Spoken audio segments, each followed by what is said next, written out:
ये video 12th class के geography students के लिए बनाया गया है, लेकिन प्रतियोगी परीक्षार्थियों के लिए भी अति महत्वपूर्ण है। इस वीडियो का टॉपिक है भारत में स्थित प्रमुख लौह इस्पात संयंत्रों की अवस्थिति। इन संयंत्रों को लौह अयस्क कहाँ से प्राप्त होता है, चूना पत्थरों की प्राप्ति, कोककारी कोयला, मैग्नीज, जल, इनके परिवहन मार्ग और इनको प्राप्त ईंधन या कोयला, इन सब के बारे में विस्तार पूर्वक चर्चा की जाएगी। सबसे पहले हम बात करेंगे टिस्को की, जिसको जे.एन. टाटा द्वारा 1907 में स्थापित किया गया था। साकची स्थान, जिसका नामकरण आजकल जमशेदपुर है, ये झारखंड में स्थित है। टिस्को का पूरा नाम है टाटा लोहा इस्पात कंपनी।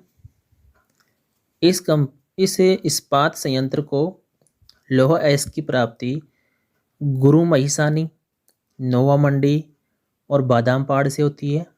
गुरु महिसानी ओडिशा राज्य के मयूरभंज जिला में स्थित है। नोवा मंडी ये सिंहभूम में, जो कि झारखंड राज्य में है, वहाँ स्थित है। और बादाम पहाड़ी ओडिशा में है। इस इस्पात संयंत्र को चूना पत्थर वीर मित्रपुर से प्राप्त होता है, जो कि ओडिशा राज्य के सुंदरगढ़ जिले में है। कोयला या कहें हम ईंधन जोड़ा खान ओडिशा में स्थित है, उससे प्राप्त होता है। और कोककारी कोयला झरिया स्थान है झारखंड में, और पश्चिम बोकारो झारखंड में। झरिया झारखंड, पश्चिम बोकारो झारखंड और जोड़ा खान ओडिशा में, इनसे प्राप्त होता है।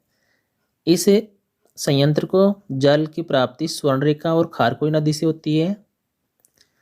परिवहन मार्ग की बात करें तो टिस्को मुंबई कोलकाता रेल मार्ग पर स्थित है, और कोलकाता बंदरगाह से 240 किलोमीटर की दूरी पर स्थित है।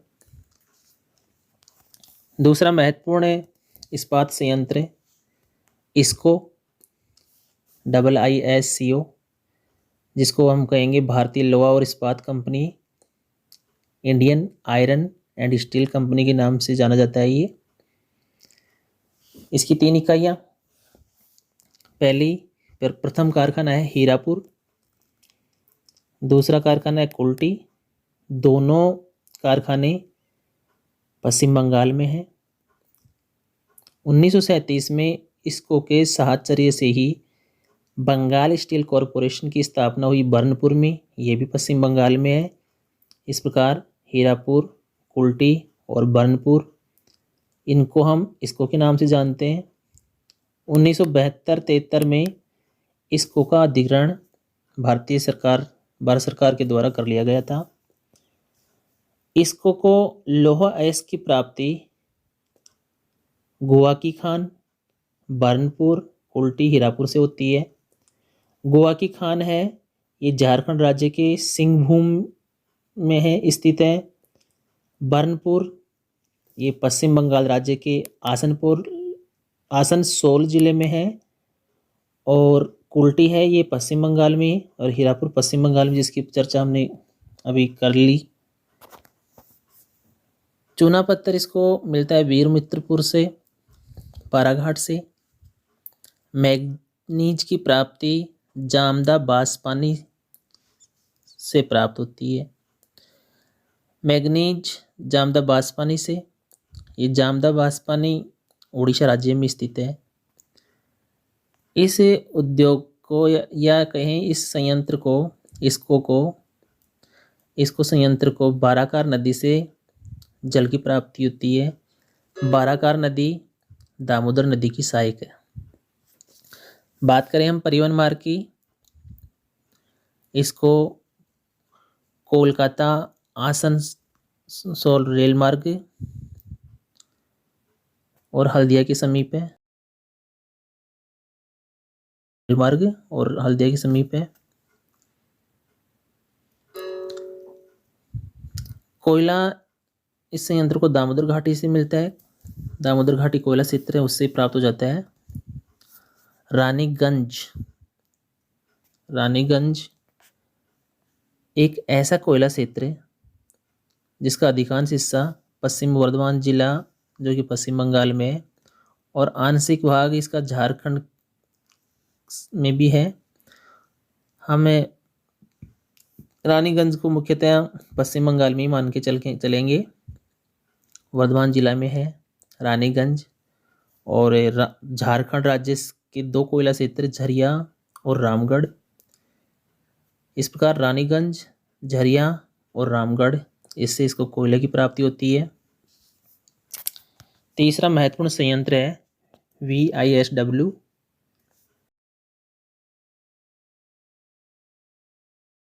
Visvesvaraya iron and steel works. इसको हम VISL के नाम से भी जानते हैं, Visvesvaraya iron and steel limited. इसका प्रारंभिक नाम मैसूर लोहा और इस्पात वर्क्स था। 1923 में VISW की स्थापना कर्नाटक के शिमोगा जिले में भद्रा नदी के तट पर की गई थी। इस संयंत्र को लौह अयस्क की प्राप्ति केमानगुंडी खान से, केमानगुंडी खान की हम डिटेल से बात करें तो ये बाबा बुदन पहाड़ी क्षेत्र में स्थित है कर्नाटक में, वहाँ से लौह अयस्क प्राप्त होता है। जल इसको भद्रावती नदी से प्राप्त होता है। 1951 तक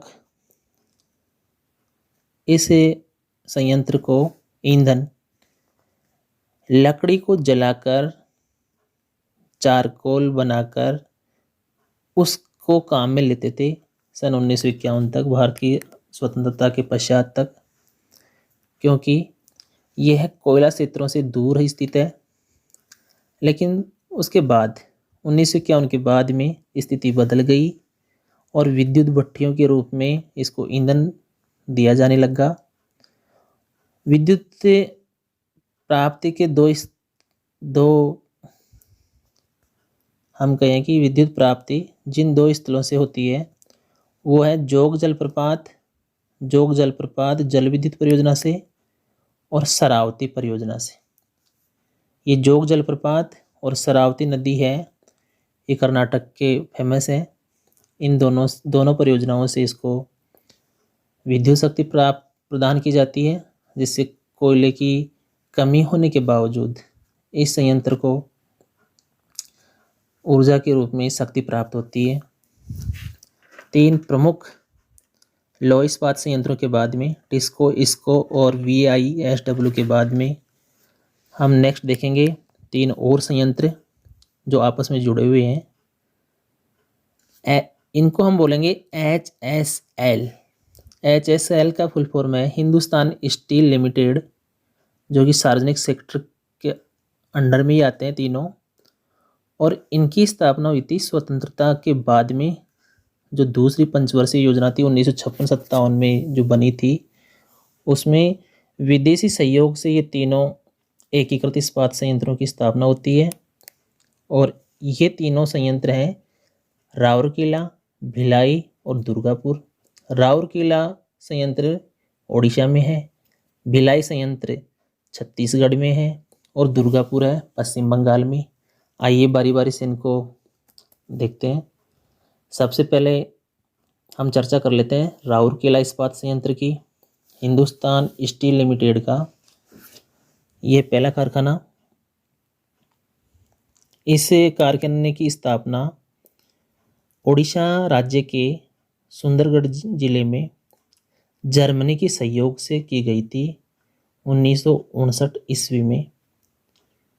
जैसा कि हम बात कर रहे हैं HSL के तीनों कारखानों की स्थापना विदेशी सहयोग से हुई है, तो राउरकेला जर्मनी के सहयोग से 1959 में कोयल और शंख 2 नदियों के संगम पर इस संयंत्र को स्थापित किया गया।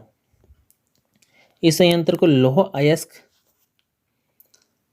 ओडिशा की सुंदरगढ़ से और ओडिशा के ही केंदुझर जिसको हम क्योंझर के नाम से भी जानते हैं, इन दोनों से प्राप्त होती है। सुंदरगढ़ और क्योंझर या क्योंझर उड़ीसा में स्थित है। लोयस क्षेत्र हैं, इनसे इसको लोयस की प्राप्ति होती है।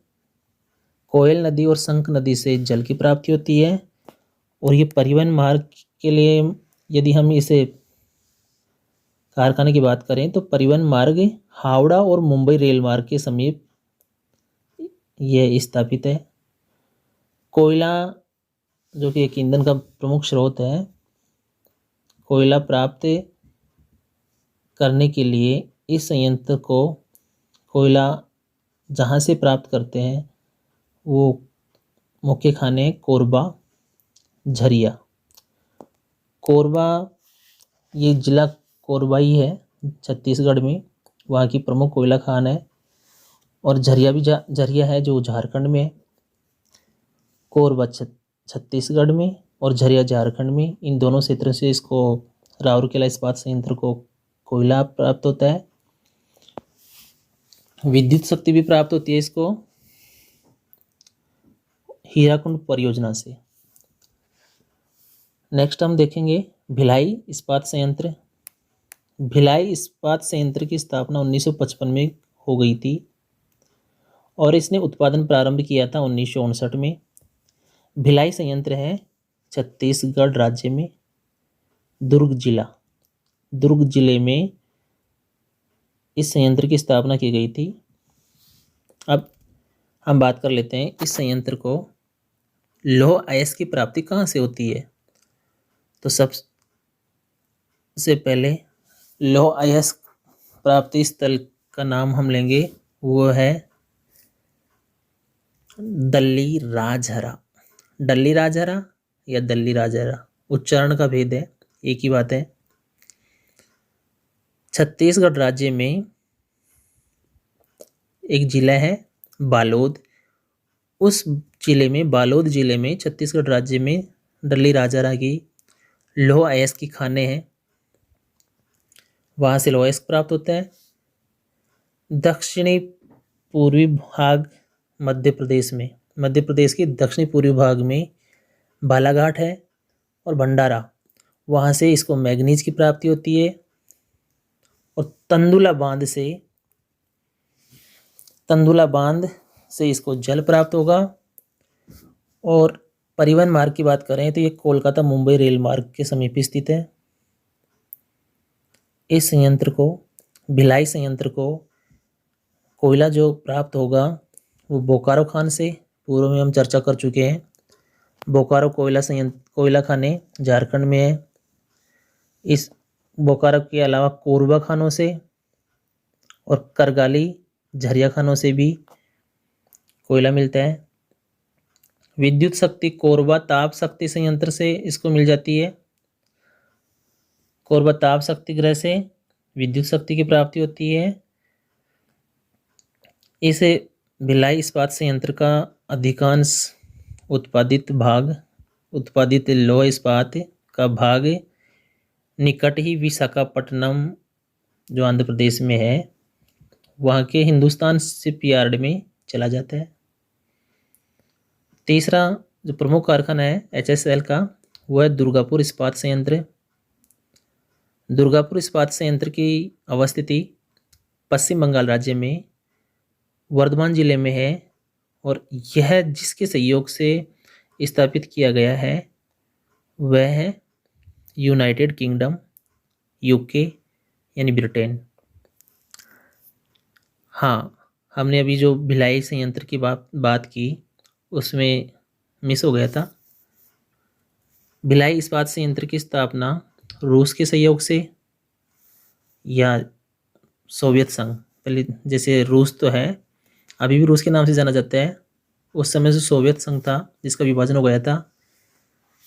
आजकल हम पूर्व सोवियत संघ बोलते हैं उन सभी देशों को। तो उस सोवियत संघ या कई बुक्स में इसको रूस लिखा हुआ मिलेगा, तो दोनों ठीक है। रूस के सहयोग से इसकी स्थापना की गई थी भिलाई संयंत्र की, जबकि दुर्गापुर इस्पात संयंत्र की स्थापना की गई थी ब्रिटेन के सहयोग से। फिर से दोहरा देता हूँ, राउरकेला जो जर्मनी के सहयोग से स्थापित हुआ, राउरकेला इस्पात संयंत्र। भिलाई इस्पात संयंत्र रूस के सहयोग से, और दुर्गापुर इस्पात संयंत्र ब्रिटेन के सहयोग से स्थापित हुआ था। इस दुर्गापुर इस्पात संयंत्र की स्थापना 1959 में की गई थी, जबकि इसमें उत्पादन प्रारंभ हुआ 1962 में। दुर्गापुर इस्पात संयंत्र को लौह अयस्क की प्राप्ति झारखंड राज्य के पश्चिम सिंहभूम जो जिला है वहाँ से नोवा मंडी खानों से प्राप्त होती है। नोवा मंडी के साथ ही गुआ की खानें, ये भी झारखंड राज्य में है, सिंहभूम जिला में, उससे भी इसको लौह अयस्क की प्राप्ति होती है। जल के रूप में दामोदर नदी का जल प्राप्त हो जाता है। और यदि परिवहन मार्ग की बात करें तो कोलकाता दिल्ली रेलवे मार्ग पर यह स्थित है। प्रमुख कच्चे माल के रूप में कोयले की बात कर लेते हैं। कोयला रानीगंज और झरिया से प्राप्त होता है, बाराकार की खान है वहाँ। और जल विद्युत भी इस संयंत्र को प्राप्त होता है दामोदर घाटी कॉरपोरेशन यानी डीवीसी से, संक्षेप में जिसको हम डीवीसी के नाम से जानते हैं, दामोदर घाटी कॉरपोरेशन, उससे जल विद्युत भी प्राप्त होती है। हमने अब तक जिन 6 लौह संयंत्रों की लौह इस्पात संयंत्रों की बात की है उनमें टिस्को, इसको, VISW यानी Visvesvaraya iron and steel works,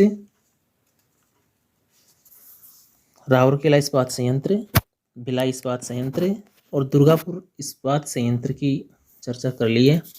next 7वें number पर हम लेते हैं बोकारो को। बोकारो इस्पात संयंत्र झारखंड में स्थित है। यह रूस के सहयोग से ही स्थापित किया गया था 1964 में। इसकी स्थापना दामोदर नदी के तट पर की गई थी और इस संयंत्र को स्थापित करने के पीछे जो सिद्धांत काम में लिया गया है वह है परिवहन लागत न्यूनीकरण सिद्धांत। परिवहन लागत न्यूनीकरण सिद्धांत के तहत कारखानों की इस प्रकार से स्थापना की जाती है कि कच्चा माल प्राप्त करने में परिवहन का कम से कम खर्चा हो, और इसके तहत बोकारो और राउरकेला संयंत्रों की स्थापना की गई थी संयुक्त रूप से, जिसमें बोकारो से राउरकेला को कोयला दिया जाता है और बदले में राउरकेला क्षेत्र से लौह अयस्क प्राप्त किया जाता है बोकारो के लिए। इस प्रकार जब मालगाड़ियों में राउरकेला से बोकारो के लिए लौह अयस्क जाता है तो वापसी में बोकारो से राउरकेला के लिए कोयला लेकर आती हैं वो मालगाड़ियाँ, तो परिवहन की लागत कम हो जाती है। इस संयंत्र को जल और जल विद्युत डीवीसी से ही मिलती है, दामोदर घाटी कॉरपोरेशन से। इसके बाद में चतुर्थ पंचवर्षीय योजना में 3 नए संयंत्र और स्थापित हुए। 7 संयंत्रों के बाद में जो 3 नए संयंत्र स्थापित हुए हैं चौथी योजना में, उनमें उनके नाम है विशाखापट्टनम विजयनगर इस्पात संयंत्र, विशाखापट्टनम का विजाग इस्पात संयंत्र, दूसरा विजयनगर इस्पात संयंत्र और तीसरा है तमिलनाडु का सेलम संयंत्र।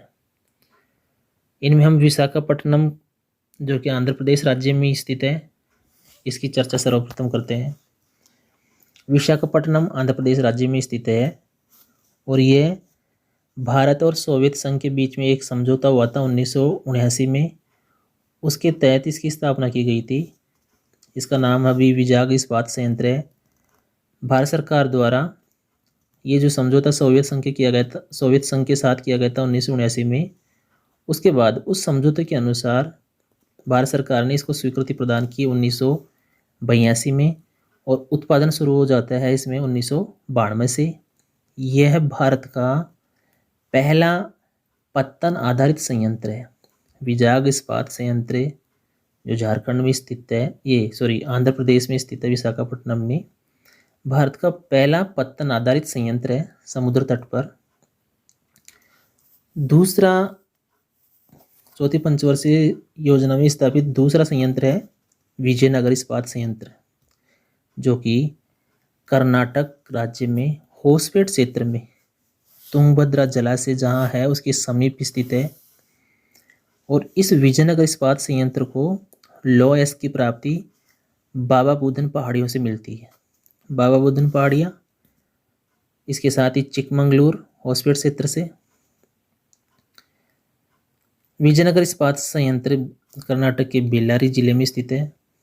कोयला इसको तेलंगाना के सिंगरेनी खान से प्राप्त हो जाता है। और यह विजयनगर इस्पात संयंत्र स्वदेशी तकनीक से बना हुआ है। अंत में हम देख लेते हैं सेलम। इस सेलम में जो स्थापित है इस्पात संयंत्र, ये सेलम तमिलनाडु राज्य में है। 1982 में इसमें उत्पादन शुरू हो गया था।